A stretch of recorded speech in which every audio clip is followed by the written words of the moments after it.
बोलिए सदगुरुदेव की जय। संत समाज की जय। मेरे जीवन के प्रेरणा स्रोत मेरे परम आराध्य सदगुरुदेव एवं सत्संग सभा स्थल में बैठे हुए मेरे धर्म प्रेमी सज्जनों,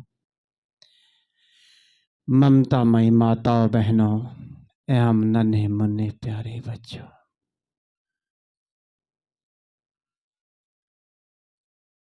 सदगुरु कबीर साहब कहते हैं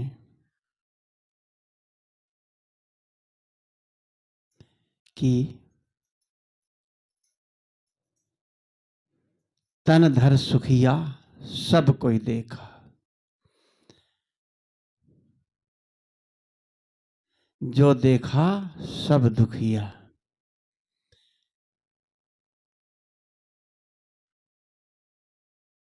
उदय अस्त की बात कहत हैं, ताका किया विवेका। बाटे बाटे सब कोई दुखिया, क्या गिरही बैरागी। शुक्राचार्य दुख ही के कारण, गर्भ ही माया त्यागी।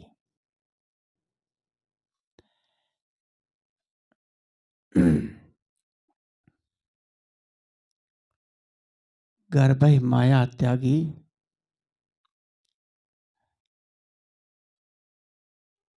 संत साधु संत सभी दुखिया, इनके तफ दुख दोना।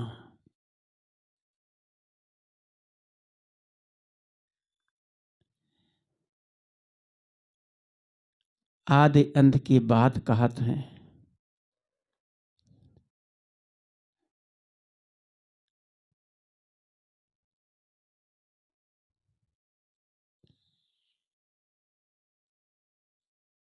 सदगुरु यहाँ कहते हैं कि तन धर सुखिया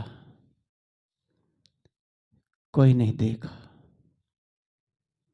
जो देखा सब दुखिया। सभी हर आदमी अपने दुख में दुख को लेकर के परेशान है, चिंतित है। आखिर में ये दुख कहाँ से मिला, किसने दिया, कौन इसको दुख देने वाला है। हमारे जीवन में दुख कहाँ से आता है? दुख तो हमने केवल बनाया है।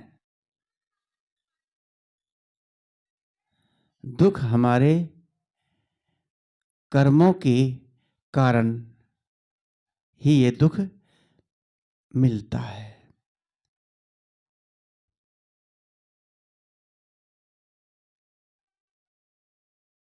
परमात्मा यदि है तो किसी को दुख नहीं देता। कोई माँ बाप अपने बच्चों को दुख देंगे? यदि परमात्मा है, अपने बच्चों का सुखी जीवन चाहता है। तो यहाँ पर लोग कहते हैं कि जैसे भगवान की इच्छा, भगवान की मर्जी, भगवान की मर्जी से सब कुछ होता है। यदि भगवान की मर्जी से होता सब अच्छा अच्छा ही होता। यहाँ पर एक भावुकता में लोग भगवान खड़ा कर देते हैं, पत्थर को भगवान बना देते हैं। पत्थर तो भगवान बन जाता है, कहीं पर पड़ा पत्थर उसको कारीगर ला करके मूर्ति का आकार दे करके भगवान बना देता है। वो पत्थर भगवान बन जाता है। लेकिन हम रोज रोज मंदिर जाते हैं, पर हम भगवान क्या, हम इंसान भी नहीं बनते। बस मंदिर जाओ, तीर्थ व्रत करो, कल्याण हो जाएगा। कल्याण इससे कैसे हो जाएगा? गायत्री मंत्र का जाप करो। मंत्र को ऐसा बना दिया है कि मंत्र के जपने से, नाम लेने से, गुरु का नाम ले लो भाई, 5 नाम, 5 नाम लिया कि नहीं लिया? जिसने 5 नाम ले लिया बस कल्याण हो गया। तो ये 5 नाम क्या है? 5 तत्व से शरीर बना है। इसी से ही आदमी जीवन मिला है। अभी हम लोग खुशीनगर गए थे, जहाँ बौद्ध की स्मृतियां हैं, उनको देखा। वहाँ संतों से मिले, उनसे विचार सुने। उनसे मैंने प्रश्न किया कि क्या आप आत्मा को क्या कहते हो? जीव क्या है? क्या जीव को मानते हो? कुछ सुना था हमने, इसलिए प्रश्न किया। बौद्ध लोग जीव और आत्मा को कुछ नहीं मानते। ये सच भी है। सदगुरु कबीर साहब ने भी तो कहा है। सदगुरु कबीर साहब की बातों को हम ध्यान ही नहीं देते। सदगुरु कबीर साहब कहना क्या चाहते हैं?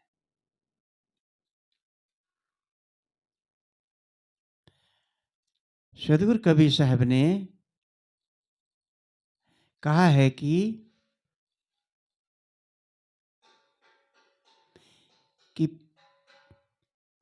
एक कला के बीच में मानुष धरिया नाम।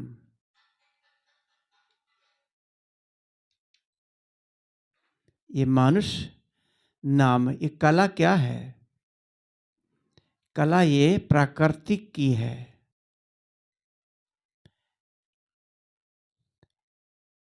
पांच तत्व का ये पुतला है।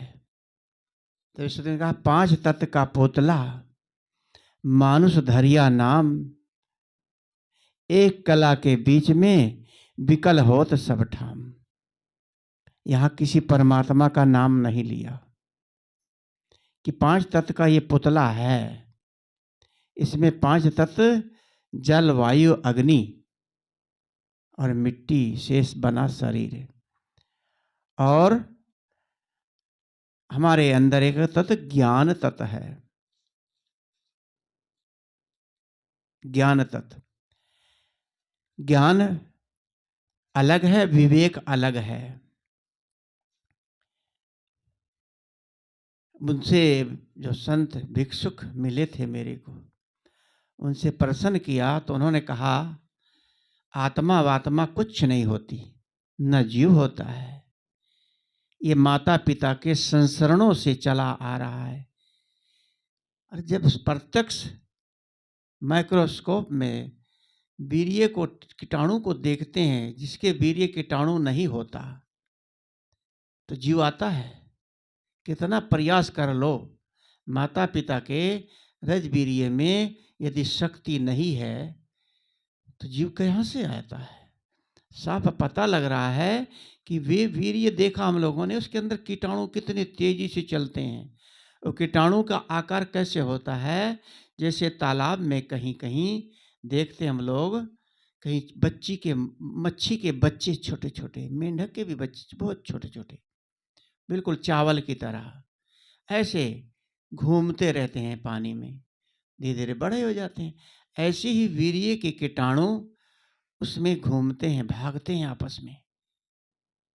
और वही वीर्य की एक बूंद से एक कीटाणु अंदर प्रवेश कर जाता है, वो जीव कहते हैं जिसको आप लोग। वही एक मनुष्य का रूप धारण कर लेता है।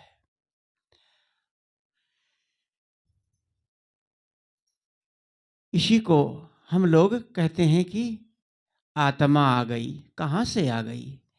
ये माता पिता के रजवीर्य से ही ये आता है। जीव कोई नहीं है, ये माता पिता के अंश है। जिसके वीर्य में कीटाणु नहीं होता, संतान नहीं होती। तो हर चीज का योग जब मिलता है तभी ये संतान पैदा होती है, मनुष्य आता है। और इसको कोई बनाता नहीं है। और जीव ये अनादि से मनुष्य का शरीर धारण करता आ रहा है। किसी पेड़ पौधे को शरीर धारण करते देखा कि पेड़ लग गया, यहाँ पेड़ खड़े हो गए, बाग खड़े हो गए, ऐसे कहीं होता है? बीज वृक्ष बीज के अंदर होता है। वो जब नियम अनुसार समय ऋतु के अनुसार बोया जाता है तो उसमें वृक्ष बन जाता है। वृक्ष पहले से है, लेकिन उसको समय और वातावरण की जरूरत होती है। ऐसे ही इसमें भी समय माता पिता का संयोग बताते हैं, है भी। जब बच्चे का संयोग बनता है तो माताएं जब रस वाला होती हैं, 5 दिन के बाद 8 दिन या 15 दिन तक समय रहता है गर्भ धारण करने का। समय के अनुसार यदि उसके साथ स्त्री पुरुष संयोग करते हैं तो ये जिसको हम लोग रूह कहते हैं, आत्मा कह देते हैं। आत्मा, रूह, जीव, आत्मा, परमात्मा, ये सब कहने के लोगों ने अपनी अपनी भाषा बनाई है। सदगुरु कबीर साहब ने साफ कर दिया है कि 5 तत्व का पोतला, ये 5 तत्व का पोतला है।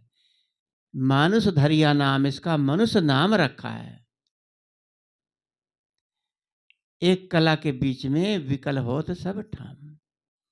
एक कला है, बस मनुष्य का शरीर बन गया है, इन 4 तत्वों में ही समा जाता है।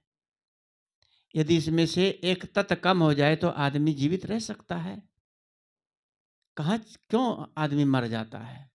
यदि आग खत्म हो जाए, गर्मी, तो आदमी ठंडा हो जाता है, नीचे उतार देते हैं। यदि उसके अंदर से हवा खत्म हो जाए, हवा सांस निकल जाए, तब भी जीवित नहीं रह सकता। ऐसे ही उसके अंदर से जो भी तत्व हैं, पानी तत्व है, पानी दस्त लग जाते हैं तो डॉक्टर के पास तुरंत ले जाते हैं, ग्लूकोज ना लगाएं तो बचता नहीं। ये प्राकृतिक का नियम है, इसको प्राकृतिक कह दीजिए कि ये चेतन है, जो चेतनता है, इसके अंदर आदमी जब बीमार होता है, अधरंग हो जाता है, लकवा हो जाता है, तो उसके शरीर के अंग खत्म क्यों हो जाते हैं? यदि जीव आत्मा उसके अंदर विराजमान है, वो नष्ट नहीं होना चाहिए ना। तो एक तत्व उसके अंदर खत्म हुआ तो मनुष्य जीवन शरीर जो है अधूरा हो जाता है, दिखना बंद हो जाता है, सुनना बंद हो जाता है। अगर ये जीव आत्मा होती तो अपने आप में रहती, लेकिन इसमें ये तत्व के अंदर कोई गड़बड़ी हो जाती है तो ये खत्म हो जाता है, शरीर मर भी जाता है। तो इसको ये जाने की, ये जीव जो है अनादि से अपने कर्म का जो इसका संस्कार है चला आ रहा, माता पिता के संसरणों से। देखते हैं माता पिता, जैसे पिता वैसे बेटा, एक दूसरे की शक्ल मिलती नहीं मिलती। परिवार के खानदान के खून, माता और पिता का खून मिलता है। दादा दादी नानी नाना, खानदान में खून मिलता क्यों है? शक्ल क्यों मिलती है? रूप रंग क्यों आता है? उसी तरह से सेम वही वृक्ष बन के फलता फूलता है, वही चला आता है। कोई नानी की शक्ल में, कोई दादा की शक्ल में, कोई मामा की शक्ल में। एक डाल के फूल हैं, एक पेड़ के फूल हैं, फल हैं, अलग शकल सूरत क्यों नहीं मिल जाती? कोई बनाता है इसको, तो इसके कर्ता धर्ता सब माता पिता ही होते हैं। माता पिता अगले माता पिता का संस्करण लेके आए, उनके माता पिता अगले माता पिता का संस्करण लेके आए। इसको कोई बनाता नहीं है। और कहते कर्म कहाँ से मिलेगा? हमने प्रश्न किया कि जीव फिर कहाँ से आता है, कहाँ जाता है? तो उन्होंने भी कबीरी भाषा कही। उन्होंने कहा, कबीर साहब ने कहा कि तू कहता है कागज लेखी, मैं कहता हूं आखन देखी। कागज में लिख देते हैं कि आत्मा, परमात्मा, ईश्वर, खुदा, अल्लाह, गॉड, राम, रहीम, देवी देवता। सदगुरु कबीर साहब सब चीज का खंडन करते हैं कि आंखों देखी बात करता हूं। आपके अंदर ये जो चेतनता है यही परमात्मा है। इसीलिए तो सदगुरु ने कहा है, या के कोई माई न बापा, ये तो स्वतः ही आपा। इसका कोई बनाने वाला, सृष्टि करने वाला कोई नहीं है। तो जीव जाता कहाँ है, आता कहाँ से है? ये शरीर धारण करता है, हमने कहा माता पिता के संसरणों से, और ये अपने आप में स्थित रहता है यदि इसके मुक्त हो जाए तो। बुद्ध ने मुक्त पा करके अपने में लीन हो गए, मुक्त हो गए। ये जो चेतन है, ये कोई जीव आत्मा कुछ नहीं था। इन्होंने जब इनके पिताजी ने कहा आप साधु बन के मेरा वंश कैसे चलेगा, तो उन्होंने समझाया आपका ये वंश ही तो है, मैं आपका ही तो रूप हूं, आपके संसरण से मैं पैदा हुआ हूं, ये हमेशा आप चलता रहेगा, मैं रहूंगा नहीं तब भी आपके ही अंश से ये चेतन जीव बनता रहेगा। और जब ये अपने कर्मों का विनाश कर देता है, बीज को जैसे हम भून देते हैं, बीज जल जाता है, भून दो उसको बोओगे फिर जमेगा नहीं। ऐसे ही हम अपने वासना कर्म को खत्म कर देते हैं। किसी से कोई ना मोह रहता है, ना कोई राग द्वेष रहता है, किसी से हमें कोई लेना देना नहीं रहता। जब किसी से कोई लेना देना नहीं होगा तो आप इस संसार में क्या लेने आएंगे? अपने कर्मों का लेखा जोखा देने के लिए तो हम लोग आए हैं। अब कहते हैं कि अगर ये जीव जाकर कीड़े मकोड़े बन जाता है, पशु पक्षी बनता है, ऐसा कुछ नहीं है। जो जिस योनि में है उसी योनि में ही जन्म लेता रहता है।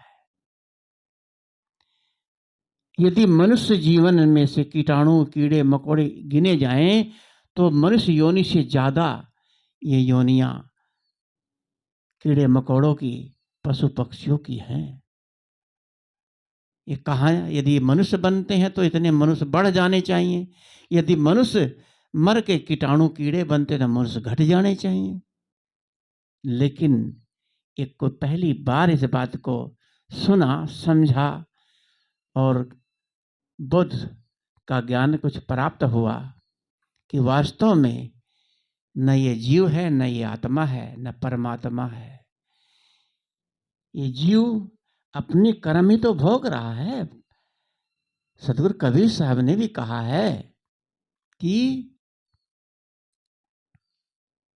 जब लो तारा जगमगे, जब लो उगे न सूर्य, तो लो जीव कर्म बस डोले, जब लो ज्ञान न पूर। अब यहां पकड़ते नहीं लोग बात को, बिल्कुल बुद्ध की बातें कही। बुद्ध आज से 2500 से ज्यादा पहले जन्म लिया।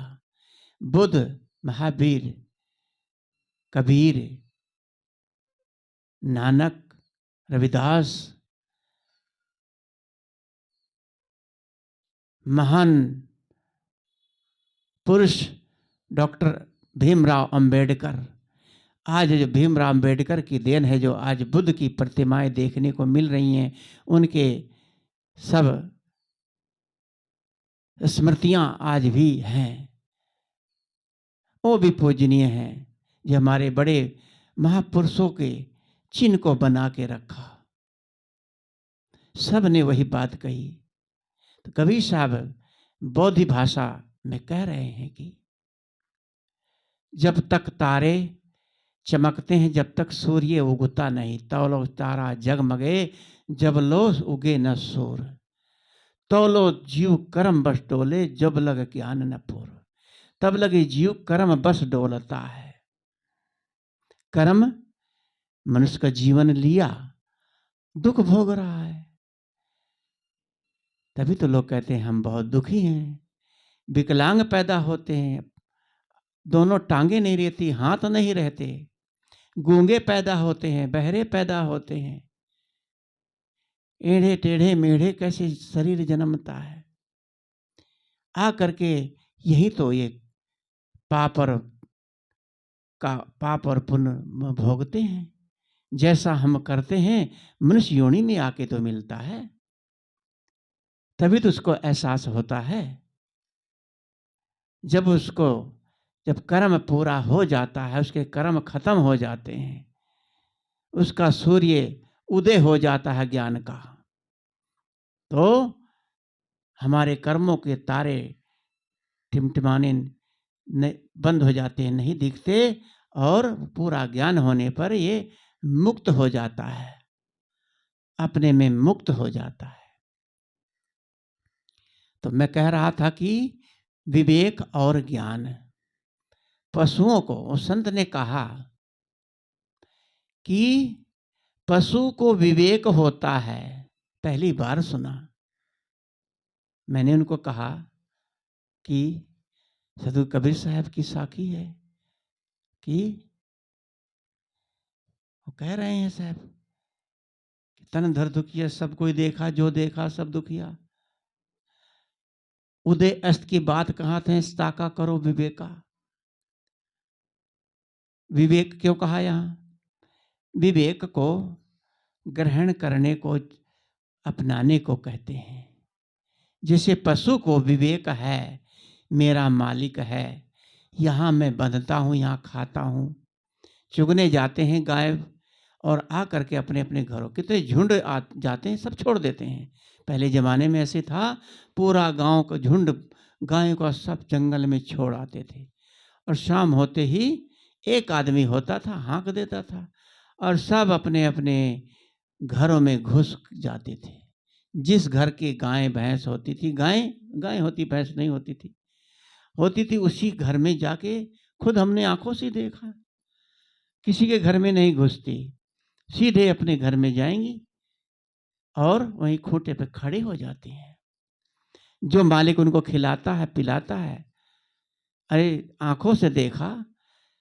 हाँ, हम लोग जहाँ गए थे, देवरिया भट्ट पर रानी बहरवा मठ पर के महंत बता रहे थे कि हमारे यहाँ गाय आती है और उसको मैं रोटी देता हूँ, रोज आती, चरण छूती है। सुन करके ऐसा लग रहा था कि ऐसा कैसे हो सकता है कि रोटी देता हूँ, पैरों के पे छूती है। और देखा सब लोगों ने, वास्तव में एक दिन साहब ने रोटी दिया और वो 3 बार पैरों को उनके चूमा, चली गई। पशु भी जानते हैं कि मेरे लिए अच्छा कर रहे हैं, भोजन दे रहे हैं। एक बंदर घूम रहा था, लंगूर था, उसको रोटी दे रहे, लेके खा रहा था, कुछ नहीं कह रहा था सबको। पानी पिलाया, पानी पिया, जान रहा था मारेंगे नहीं, कुत्ते के डर से ऊपर चढ़ जाता था। तो उनको इतना विवेक तो है, मुझे कौन मारेगा कौन नहीं। कितने सांप हैं, निकलते रहते हैं, काटते किसी को नहीं, और किसी बर्तन में भर भर के फेंक फेंक के आते हैं। यहाँ नया गांव में ऐसे बताते हैं कि सांप वहाँ निकलते ही रहते हैं, सोते पैरों के नीचे आ जाते हैं, और उनको पकड़ पकड़ के ले जाके बाहर डाल के आते हैं। सांप भी जानते हैं हमें मारेंगे नहीं। गुरुदेव की स्मृतियां पढ़ें, गुरुदेव खुद एक खंडर के अंदर ध्यान में रहते महीनों और पड़े रहे। जंगल के अंदर खंडर था अंग्रेजों का, उसमें से लोग कहते इसमें भूत रहते हैं। चरवाहे कहते साहब आप इसमें अकेले कैसे रहते, इसमें भूत रहते हैं। तो साहब ने कहा फिर अकेले कहाँ हुआ, भूत तो रहते हैं ना, उनके साथ रहता हूं। भूत बना बना के लोगों को डरा दिया जाता है। और साहब कहते थे कि सांप बहुत काला नागत रहता है, ऊपर छतों से निकलता जाता आता था। एक बार कहते हैं साहब लेटे थे, उनके ऊपर से गुजर के चला गया, कुछ नहीं बोला। वो जानता था ये मेरे को नहीं मारेंगे। सब जीव जंतुओं को भी ज्ञान विवेक होता है, ज्ञान नहीं होता विवेक। तो विवेक उनको यही होता है। ज्ञान किसको होता है, ज्ञान मनुष्य को होता है। मनुष्य मनन करता है, विचार करता है, तभी तो इसको ज्ञान स्वरूप कहा जाता है। पारखी कहा जाता है। पारख माने ज्ञान है। कितने कबीरपंथी कहते हैं आप तो पारखी हो। बड़े अफसोस की बात है, जीवन साधु लैन में बिता दिया, पर अब तक पारख शब्द का अर्थ ही नहीं जान पाए। पारख पारख सब कोई कहे, पारख सबके भाई। गुरु मिले भूल मिटे, गुरु मिले पारखी, पारख सबके भाई। ये पारख कबीर साहब ने कितनी बार पारख शब्द को इस्तेमाल किया। अफसोस है हमारे कुछ कबीर पंथी कबीर साहब को ही नहीं जान पाए। खुद को कैसे जानेंगे। कबीर एक हमारे जानने का एक जरिया बन के आए थे। चिताया, लोगों के आंखों में उंगली डाल डाल करके जगाया। उन्होंने कहा दादा भाई को लेखो, चरण नमाऊं बंदा, अब की पुरिया जो निर्वारे, सो जन सदा आनंदा। उन कैसे नम्र होकर के सदगुरु कहते हैं कि मैं तुम्हें दादा कहने के लिए, भाई कहने के लिए, गुरु कहने के लिए तैयार हूं। अब की पुरिया का मतलब गठड़ी, पुरिया माने गठड़ी। ये गठड़ी तुम्हारी कर्मों की जो बंधी है, इसको यहीं खोल करके सब निर्वार दो और जन्म जन्म के जन्मों से मुक्ति पा करके जीवन भर के लिए आनंदित हो जाओ। मैं तुम्हारे चरणों की वंदना करता हूं। कितने सदगुरु ने नम्र होकर के हम लोगों को समझा रहे हैं, फिर भी नहीं समझ रहे। कितनी चुटकी काट काट करके सदगुरु समझाते हैं। मनुष्य जीवन ऐसे नहीं मिला है। बड़े भाग मानुष तन पावा, सुर नर मुनि जब सब ग्रंथन गावा। गोस्वामी जी भी कहते हैं, गोस्वामी जी को भी पढ़ो, सतसई में इन्होंने बिल्कुल पारख की बातें लिखी हैं। देखी सुनी गुनी मनमाही, मोह मूल परमारथ नाही। जो देखोगे सुनोगे सब मोह का कारण बनेगा। ज्ञान हर जगह है। हमारे सदगुरु कबीर साहब यदि ना हुए होते तो आज ये ज्ञान लुप्त हो गया होता। इतने बड़े महापुरुष भी हमारे बीच में कह के चले गए, फिर भी हम आंख के अंधे कान के बहरे बने हैं। तभी तो सदगुरु ने कहा साच कहे तो मारन धावे, झूठे जगपति आए। सच्ची बात को लोग नहीं समझते।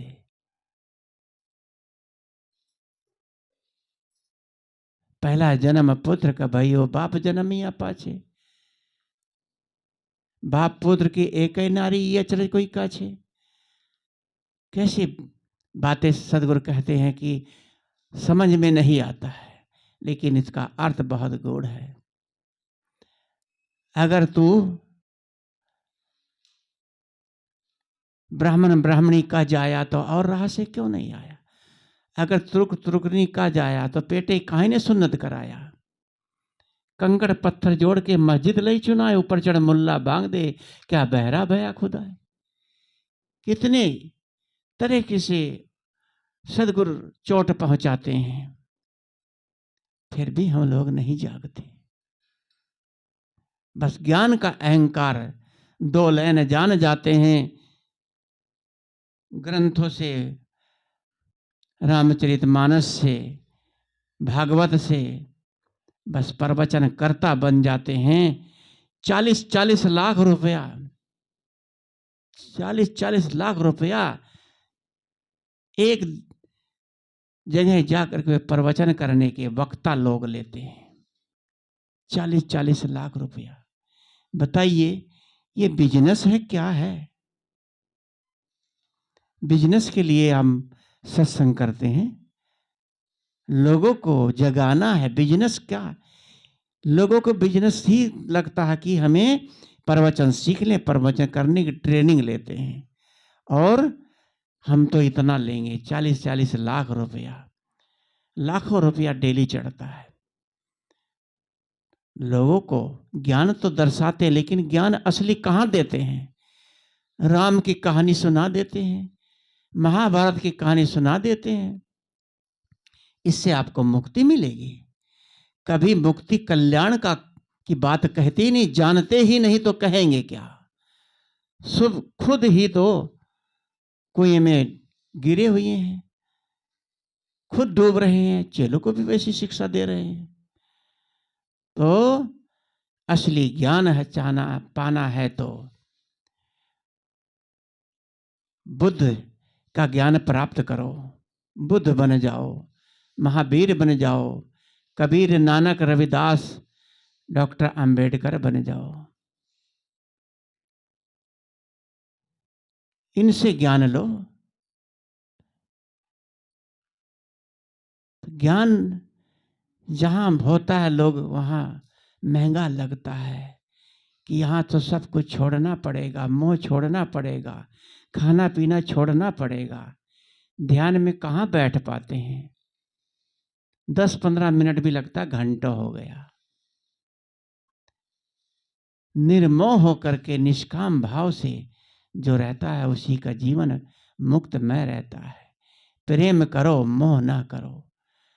कहने के लिए तो बहुत कुछ है, लेकिन इस यहाँ पर ये कहेंगे, ये ज्ञानी बनो।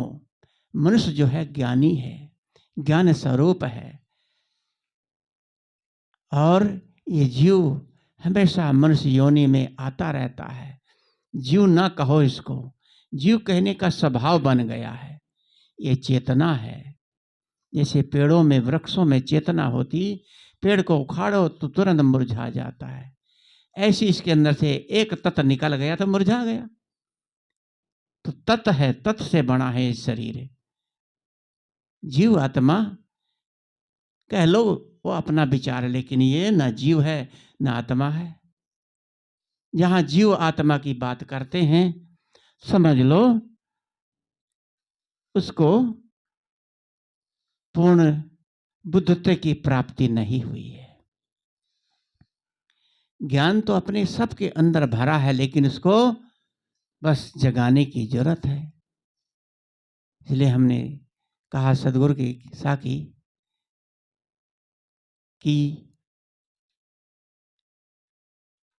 ये मनुष्य जीवन 5 तत्व से ये बना है। 5 तत्व के बीच में 5 तत्व का पुतला मानुष धरिया नाम, एक कला के बीच में विकल हो तो सब ठाम। एक कला ये हमारे ये शरीर की कला ही तो करने आए, हम ये कला करके यहाँ से चले जाते हैं। कुछ नहीं, ना उम्र का तकाजा, ना हमारे कोई नरक स्वर्ग का, कुछ भी नहीं कहीं। उम्र, आयु, एक्सीडेंट, बीमारी, रोग दोष, मरना जीना, ये सब आपके हाथ में है। दवाई ना करो, तुरंत दस्त लगे, पानी खत्म, तुरंत मर जाओगे। दवाई किया बच गए, किसने बचाया? आपने स्वयं अपने इलाज किया। कितने दिन तक जीवित रहना है? अपने आप को लंबी आयु क्यों संत महापुरुष पा लेते थे? अपने जीवन को ऐसे जीते थे, लंबी लंबी उम्रें पाते थे। तो आयु आपके हाथ में, जीवन आपके हाथ में है, जीना मरना आपके हाथ में। यदि सावधानी हटी तो दुर्घटना घटी। अचानक कितने मौतें होती रहती हैं। भूकंप, बाढ़ आ जाता है, कौन भगवान मारता है? कौन बचाता है? मनुष्य ही बचाने जाता है। तो इसके लिए हमें सावधानी से जीना है। तो आप 100 साल तक भी जी सकते हो, कोई उम्र निश्चित नहीं है। उम्र आपके हाथ में है। अपने जीवन को कितने दिन जीना है, ध्यान, नियम, संयम, हर चीज भोग वासनाओं से सबसे अलग हो गए। ध्यान में, सांस समाधि में जियो। देखो लंबी उम्र भी मिलती है, जीवन भी लंबा मिलता है। इसका कोई माई बाप नहीं है, ये तो अपने आप में सदगुरु कबीर साहब भी कहते हैं। कोई धर्म पाप करना नहीं सिखाता, धर्म अपने आप बन जाता है। पहले अपने कर्म को सुधारो। कर्म बड़ा है, धर्म बड़ा नहीं है। धर्म तो एक संप्रदाय बन जाता है। मैं बौद्ध धर्म, मैं कबीर धर्म, न मैं राम कृष्ण, हिंदू, सिख, मुस्लिम, सिख धर्म, ये सब धर्म हमारे बनाए हैं। धर्म तो है एक मानवता का धर्म है। कर्म बना लो, धर्म अपने आप बन जाएगा। कहा है अगर तुम्हारे कर्म सच्चे हैं तो घर में मथुरा काशी है। धर्म तुम्हारे सच्चे हैं तो घर ही में तीर्थवासी है। धर्म कर्म दोनों बन जाएं तो, अगर धर्म कर्म नहीं बने तो घर में, तो गले में फांसी है। तो अपने कर्म को सुधारें। कर्म बस ये जीव डोलता है। कर्म हमारा ठीक हो गया तो जीव कह लो। लेकिन ये चेतन आत्मा अपने आप में मुक्त होके रहेगा। न जीव है, न ये आत्मा है, ये स्वयं अपने आप में है, जैसा चाहे अपने को कर सकता है। तो इन्हीं शब्दों के साथ अपनी वाणी को विराम देता हूँ। बोलिए सद्गुरुदेव की जय। वंदन है जी गुरुदेव, आपको वंदन है।